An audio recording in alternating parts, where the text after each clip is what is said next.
Social justice for me is about understanding systems of power and oppression. And it's about understanding how those systems work, how they're reproduced, and working on ways of disrupting them and working with groups who are trying to resist oppression. That's what social justice work is to me. One of the issues that will mark our era that we're living in today, our generation that we're living in today, is mass incarceration.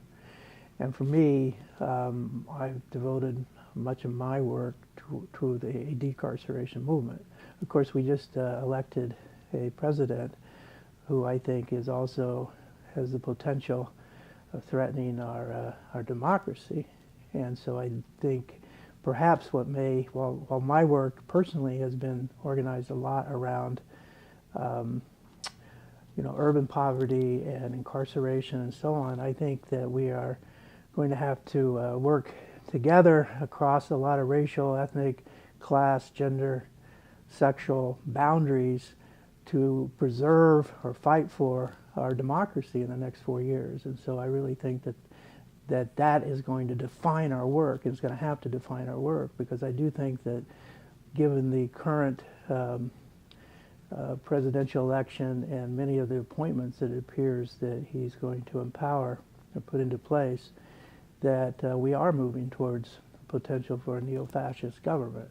And I really do believe that. In that regard, I think our democracy is at stake. SJI is very important to this university. We are an urban university. We live we're located in a city that has been transformed over the last 30 years in ways that has created a lot of pain and suffering in this city. And so I'd like to think that we're an urban university with a social justice mission.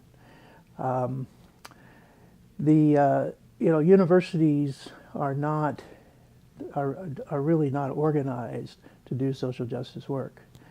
Universities are organized to reproduce the needs for labor, the needs for a capitalist system. They are run like corporations, and increasingly run like corporations. And so in order to have social justice education, in order to have any form of critical education on a university campus, we have to work at it. We have to create it. We have to sustain it. I feel very privileged to be able to work with the networks of faculty on this campus to create the Social Justice Institute, and particularly to work with Dr. Rhonda Williams. What we have created here is very important. It's important to the campus, it's important to the city and to the community, it's why I'm here.